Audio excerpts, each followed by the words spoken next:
Fala rapaziada, hoje a gente vai falar dos dois primeiros episódios de Fiona e Cake, que são novos episódios de uma série baseada na Fiona e na Cake, duas personagens de Hora de Aventura. E caso você não se lembre, essas personagens fictícias são inventadas pelo próprio Rei Gelado durante Hora de Aventura. São personagens que ele fica escrevendo histórias sobre, parodiando os personagens da Terra de U, como o Finn e o Jake. As princesas também têm as suas versões do Rei Gelado, que é quase como uma troca de gênero. Ele acredita que em algum lugar aquelas histórias são reais, mas é claro que ele não fica contando essas histórias à toa. O que acontece é que no último episódio da aparição desses personagens, é mostrado que o Rei Gelado recebe um raio vermelho na cabeça, dando inspiração para a contação dessas histórias. E é aí que entra essa nova série, já que Hora de Aventura não respondeu essas questões sobre a Fiona e Cake e deixou aquele raio vermelho em aberto, essa série nova chegou para esclarecer algumas coisas. O que dá a entender mesmo é que existe um multiverso em Hora de Aventura, onde em algum lugar aquelas histórias estão acontecendo. E na verdade, a coisa que mais me interessou em Fiona e Cake foi a sua sinopse, onde está escrito que a série vai ser uma viagem pelo multiverso em busca de autoconhecimento. E autoconhecimento é nesse canal aqui mesmo. Os acontecimentos dessa série e tudo que a gente vai analisar se passa bem depois de Hora de Aventura. Então, se você não terminou a série ainda, recomendo que você termine, ou veja alguns desses vídeos que tem pelo YouTube contando toda a sua história. Eu também tenho vários vídeos de Hora de Aventura comentando sobre os episódios. Inclusive, um deles é o final da vida do Finn e do Jake, quando os dois literalmente morrem. Mas relaxa, isso não é spoiler, isso é só a vida. Eu não tô falando de nada da história principal, mas só de uma coisa natural que acontece na vida de todo mundo. Mas talvez a partir daqui você vai ver bastante spoilers. A nova série começa com o estilo Bee and Puppycat, que é um desenho bem legal e maneiro. Nesse lugar existe um príncipe gelado, um interesse romântico da Fiona. Só que mais tarde a gente vê que aquilo era na verdade um sonho da Fiona, que na verdade ela tá atolada na vida real, o pior lugar pra se estar. Numa casa normal, em um mundo normal igual ao nosso, sem magia e com contas pra pagar e louça pra lavar. Inclusive até começa a tocar uma música falando sobre como ela quer morrer e como ela se esconde do que sente. Acho que apesar de estar passando várias coisas felizes de fundo, ela se sente perdida em uma profunda crise existencial, que mais tarde pode acabar levando ela para uma espécie de depressão.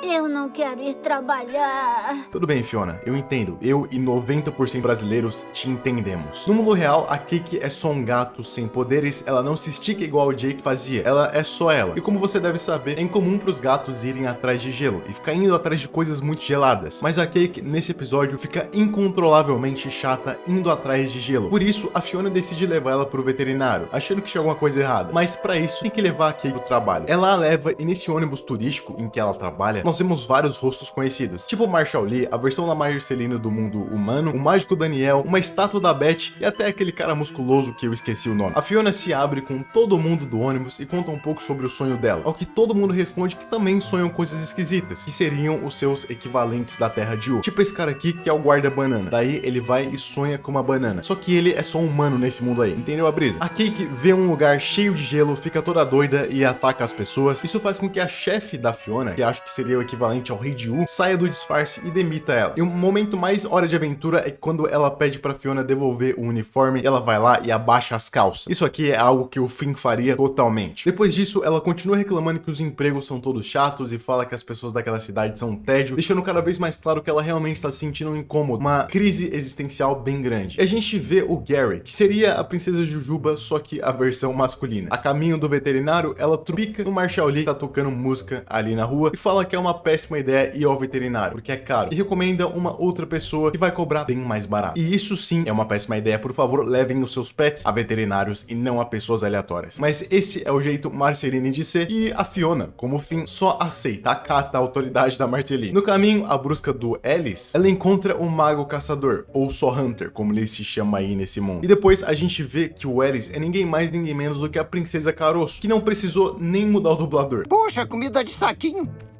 Aqui ele diz que fala com bichos, mas quando chega pra cuidar da Cake, ele dá erva de gato, simplesmente deixa a gata chapada. Enquanto a gata tá ali daquele jeito, ele pergunta pra Fiona o que ela acha que é o problema, no que ela responde várias coisas, mas todas essas reclamações são na verdade como ela tá se sentindo presa demais em um apartamento minúsculo, sente que não pode sair dessa cidade lixo que ela tá. E se ela estiver entediada com tudo e quiser que o mundo seja mais mágico? Essa é uma sensação que você provavelmente enfrentou e pode ter certeza que não foi o único. Todo mundo algum dia deseja que as coisas coisas fossem mais mágicas. Às vezes nem é literalmente, mas apenas que as coisas sejam um pouco melhores do que aparentam, de que o mundo cumpra pelo menos um pouco da nossa expectativa, ou que pelo menos ele não seja menor do que o que nós esperamos a maior parte tem. Porque é comum que o mundo nos decepcione, é comum que a gente não consiga o que queremos, ou o emprego, ou a casa dos sonhos, ou o carro, e todas essas vontades que a gente tem. Isso é comum, e nós não precisamos ficar colocando adjetivos, falando como se o mundo não cumprir nossa expectativa fosse bom ou ruim. Na verdade, ele é apenas o mundo, e às vezes somos nós quem esperamos demais dele, sendo que ele sempre foi o que ele é, sempre foi o mundo real, sem magia, apenas a realidade nua e crua na sua cara. E o libertador é que quando você entende que não é sobre o mundo, é sobre você, é sobre o que você estava esperando que o mundo fosse, mas ele não é. Afinal de contas, a vida nunca nos prometeu nada, mas nós que esperamos mais da vida. Esse primeiro episódio termina com Cake entrando em um carro de sorvete e aparentemente sumindo com uma magia. E com isso, a gente vai pro segundo episódio que foi lançado junto com esse primeiro. O segundo episódio já começa com uma retrospectiva do Simon e com a Marceline na infância. E logo em seguida, o Simon atual, logo depois dos acontecimentos de Hora de Aventura, onde ele não é mais o regelado, mas é só um homem sem poder da coroa. Naquele mundo, ele tá meio que em uma espécie de galeria de como os humanos agiam antigamente, uma exposição, porque, pra quem não se lembra, o Finn libertou os humanos da ilha em que estavam pro mundo de Yu, e agora eles estão lá no mundo inteiro. Parece que as histórias da Fiona e da Cake também ficaram famosas entre o mundo dos humanos. Essa garotinha até está com um cosplay de Fiona, ao que ela pergunta por que o Simon parou de escrever essas histórias, e responde que na verdade era o Rei Gelado quem as escrevia. E olha, ao que parece, muita gente faz essa pergunta pra ele porque tá de saco cheio e acaba jogando o livro da garota no lixo, após ela pedir um autógrafo. Ali parece que ele tá tentando se controlar ao máximo, e dentro de um quarto tem uma espécie de ritual do Gobi, o deus do caos e devorador de mundos, e ele também esconde dentro de uma gaiola um mistério,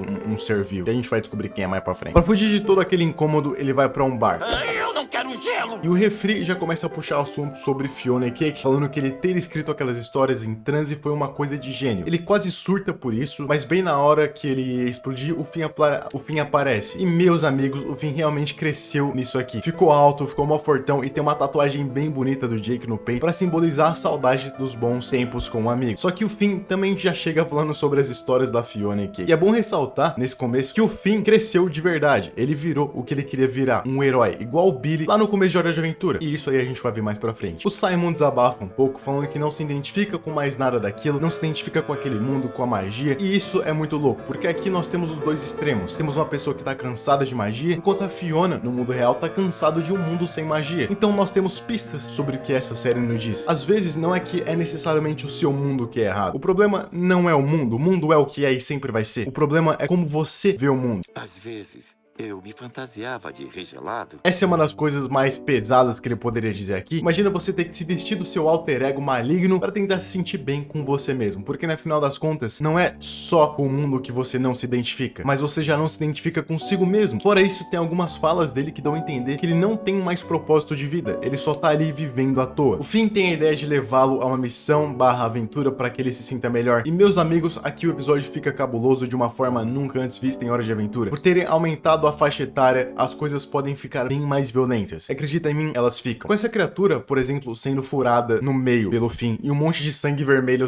bem saturado jorrando da tela. Isso é muito louco. Definitivamente a versão que eu não sabia que eu queria de Hora de Aventura, mas a versão que eu precisava de Hora de Aventura. Por algum momento, até parece que as coisas estão entrando em foco por ali. E o Simon se sente bem ao desabafar sobre a Beth e as antigas aventuras que tinham. Só que a lenha acaba e ele vai buscar mais. E um urso gigante aparece. O Simon, coitado, não consegue fazer nada, mas o Finn chega como um herói e consegue ajudar. Depois lança uma faca pra ele matar o urso, mas o urso não deixa barato e corta o braço do Simon. Eu tô falando, isso aqui tá bom demais agora, os caras literalmente não tem mais filtro nenhum. Então o Finn mata o urso de uma forma bem mórbida. O Finn pergunta se os sentimentos ruins dele já sumiram, ao que claramente ele mente. Ou seja, mesmo com aquela ferida enorme no braço, o braço cortado da metade pra baixo, os sentimentos ruins ainda gritam mais alto. E quando o Simon estava voltando pra casa, uma musiquinha da Rebecca Sugar começa a tocar, dizendo que o Simon já não é mais parte da insanidade e como ele não se sente mais parte daquele mundo. Ele liga pra Marceline e ela e a Jujuba estão ocupados fazendo uma tatuagem, um momento bem casal. Ao ver que naquele dia ele estava sozinho e ao se sentir sem propósito e saída, ele vai pra casa. E nós vemos que o personagem que estava na gaiola era o gancinho vizinho, que fez uns acordos bem ruins depois do episódio de Cidade dos Magos de Obsidian. E a gente entende o porquê ele ficou assim e o porquê mais tarde ele foi pra uma espécie de inferno quando ele morre. Mas isso não vai espantar a sua crise existencial. Aqui ele mandou o papo. O Simon Simon falou de usar a violência pra calar o gancinho, só que a violência não vai calar o maior barulho, que é no interior dele mesmo. Só que não dá outra. O Simon ajusta tudo e começa a fazer uma espécie de ritual com um Golbat, literalmente fritando o gancinho vizinho. E isso, de certa forma, também transforma o Simon em um personagem de ambiguidade moral. Não tão bom assim, não tão ruim assim. Bom, do cérebro dele, ao final do ritual, surge a Cake, aquela Cake que pulou no carrinho de sorvete. E assim acaba os 2 primeiros episódios de Fiona e Cake. E se vocês quiserem que eu continue fazendo uma análise semanal, falando de um pouco de filosofia, um pouco sobre o episódio, um pouco sobre Hora de Aventura, que é algo que eu gosto de fazer muito, deixem aí nos comentários. E se o feedback de vocês for positivo, eu posso lançar vídeos semanais enquanto essa série estiver lançando. Fechou? Agora eu vou ficando por aqui. Muito obrigado por terem assistido. Espero que esse vídeo tenha te ajudado de alguma forma. Deixa o like, deixa o comentário e tchau!